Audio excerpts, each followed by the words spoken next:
My name is Hannah Pfeiffer, and I am a 28-year-old, and I am a special education teacher. And I would love to educate people on what an individualized educational plan is, also known as an IEP, and how that might play into people with CF. Although students can be on IEPs for many various reasons, cystic fibrosis might be one reason to look at getting an IEP. So an individualized education plan is something that you can have within the school system to help students get access to accommodations or educational small groups to help with their learning.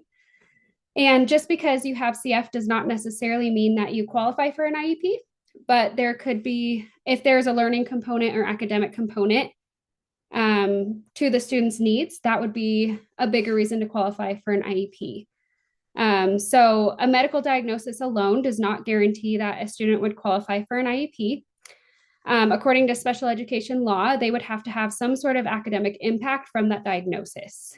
So if a student has some trouble with reading or writing or math or something academic based on their medical diagnosis, then they would qualify for an IEP. So it kind of has to have both. On an IEP, you can have accommodations that might help them in the classroom, or specifically for cystic fibrosis. A lot of times we have to miss a lot of school. And so there would be things on there to cover them legally, to make up assignments and have extra time on work. And there are many, many other accommodations that could be helpful for students with CF. And then if the student were to qualify for an IEP, they would also get learning support services.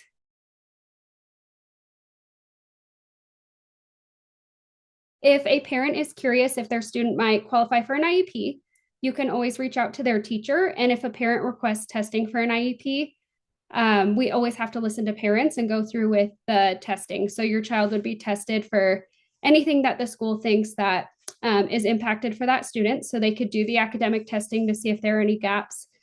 They could do speech testing. They could do occupational therapy testing, anything that might be part of that component. But a parent always has a right to request testing. They can also just have a conversation with a teacher about whether the teacher, based on classroom data, thinks it would be better to go down the path of a 504 or an IEP. So if you have any questions, you can always reach out to the administration or the teacher directly, and they could really point you in the right direction.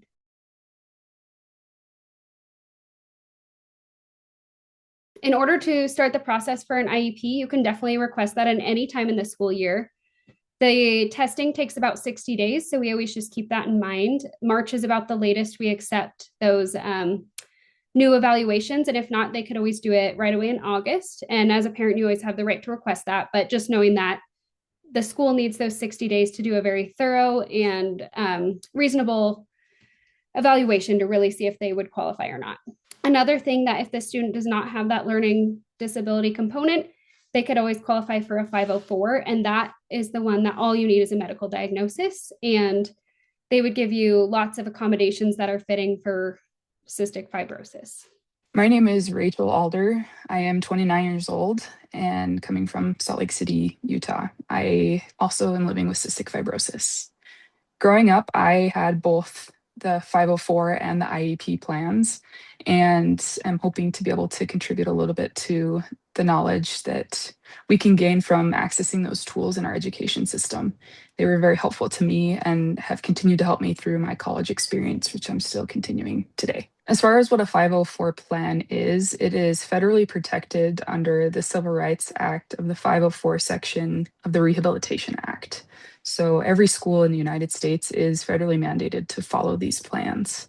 It is very important how specific these plans are. And as far as what a 504 plan can entail, it's essentially for students that can learn the regular curriculum being taught in class, but that just need some accommodations to be able to learn them alongside and along pace as much as possible with their peers.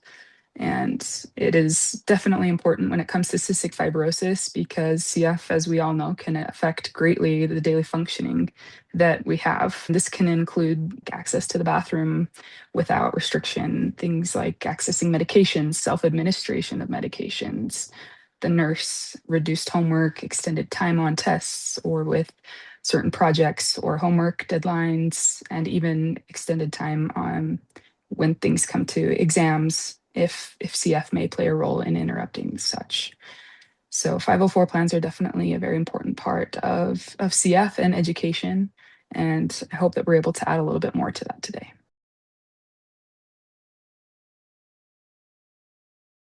I believe it's something that you can access information about at any time during the school year.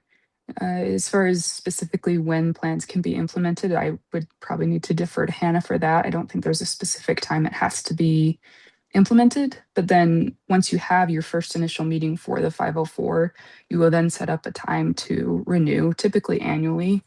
And then you can make any changes to that at that time. And just to add on to Ray, that was amazing. I think they are implemented at any point in the school year, and it's a little bit less of a process than the IEP. So you just need a medical diagnosis that you'd come in and show whoever the 504 coordinator is. But if you need to know who that is, you would just reach out to teacher or admin. But I do think, like Ray said, you can do it at any point in the year. And I think it is a little less of a process than that 60-day window because they don't need to do any testing. And so it could probably be implemented even a little bit later in the school year if a parent wanted to get them set up for the coming year or something like that. So I know every school can vary, but at least at my school, that's kind of the way it is with 504s.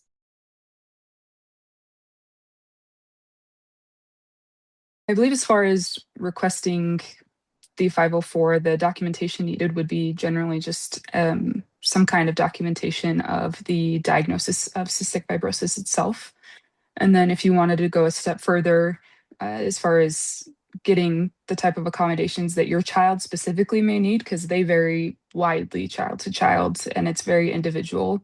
I think it would be helpful to have maybe suggestions from their care team or even potentially a member of the care team, maybe the social worker or someone like that, that could even potentially attend the meeting or could write suggestions or any medical support as to specific accommodations the child may need.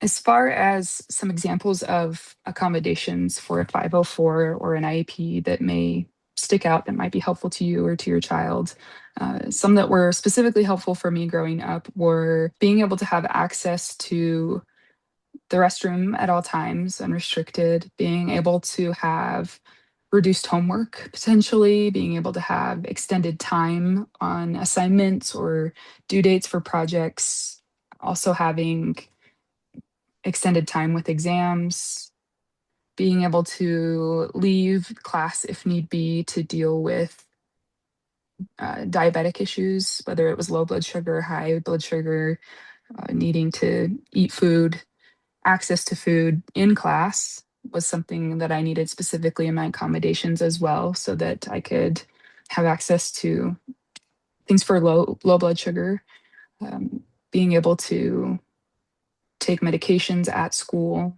whether it was by myself or via a nurse, being able to have certain seating arrangements in place so that I could best learn, whether it was up close to the teacher or needing to be seated by the door so that I could leave if there was issues with breathing, coughing, etc. Um, those are just a few specifically that have come to mind that were most helpful to me. Some other accommodations that could be helpful as far as the state level, there's state testing every year for students. And one thing you can put on there is to have stop the clock breaks if the student needs to leave for diabetic reasons. That could be CF related diabetes or for maybe a coughing attack or time where they feel uncomfortable. So they would stop that clock so that student doesn't lose out on the time to take the state mandated test. That could be on either a 504 or IEP.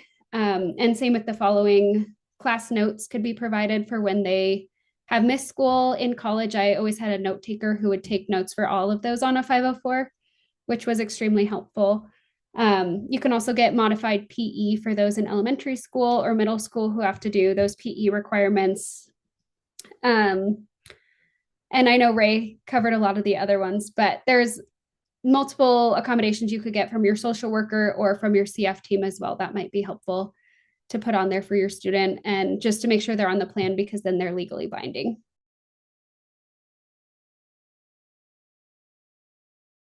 And my biggest suggestion to any family or those seeking access to accommodations like the 504 plan would be specificity is crucial. So the more specific you can be, the better. As far as writing it out, you want it written as specific as it can be. So if the student, for example, needs to take digestive enzymes, well, how much? When? Does the child know how much to dose, or does that need to be dosed through a nurse? What is the care team's recommendation on that? You want to get as specific as you possibly can, a specific time they need to take that medication, or if they needed to step out of class and take it a certain amount of time before lunch were to start. All of those factors need to be considered and written out as best as you can. That doesn't necessarily have to happen before your initial meeting for that request. But I think the most information you can go into, and as specifically as you can go into those meetings with that information, the better off you will be, and the less headaches there will be as far as trying to make adjustments or adding additional things later or throughout the school year. It would be best, I think, to go in with as much of that information as possible. And a lot of that you could plan out with your clinical social worker that you have, if your clinic has access to one. And if not, you could potentially look at either hiring or finding access to someone like a patient advocate, which is something that I'm looking into becoming. And that's someone that can really help you specify and speak to the needs of the child with regards to their medical condition and get those specifics down as much as you possibly can, because you need them written in the plan itself for it to be carried out as specifically as needed for that child. So I think that's probably my biggest suggestion. And also patience. It can be a process, but it's so worth it to have access to those different accommodations that your child may need. I know for me, that's what has allowed me to continue my education into the college level, which was something I didn't dream possible as a kid in school. School was not my favorite place to be, but now in college, it's been one of my favorite places to be because I was able to access learning how and when I most needed it through access via the 504 and IEP plans. So it really can be a great benefit. It just takes a little bit of patience and some details, but it's definitely worth it in the long run. My biggest piece of advice to parents would be that the process can be very confusing, and especially to know as a parent whether to ask for a 504 or an IEP. But most teachers are very knowledgeable, and if not, they can bring admin in to really explain the difference of the two and really help guide you based on what they know about your student and what they think would be a better plan for them. Growing up, I went to an extremely small school where teachers were very accommodating, and I never was on a 504, but that was always something that my parents had wondered about. And I probably should have been. As Ray said, it's a very legal document, which is great so that no teacher can push back on it. And once I got to college, I ended up formally doing a 504. And it just made a world of difference because you're in these huge classes with professors that might not understand exactly your situation. And there were times I was extremely sick and being evaluated for transplant and had to miss 2 and 3 weeks at a time. And the teachers were just over the top, and they legally had to let me continue to do my work and turn in projects and give me extended time on everything. And so I'm a little, looking back, sad that we didn't do it before, even though I had amazing teachers. But it just really is that legal document that holds teachers and everyone else accountable. So it just gives your student that peace of mind that they don't have to be worried when they have to miss class. Or I even had an accommodation that I could leave during an exam because I would get horrible coughing attacks. And so it just gave me peace of mind throughout the whole process that I was legally covered and teachers were extremely understanding. So I think it's definitely something to consider. The younger, the better, and just give your student the extra layer of protection they may need to be successful in school. And the goal is always for them to love being at school and not be anxious or scared to ask their teacher for things. So yeah, teachers are there to help you, admin's there to help you, and hopefully you'll be able to find your way of what one's best for your child.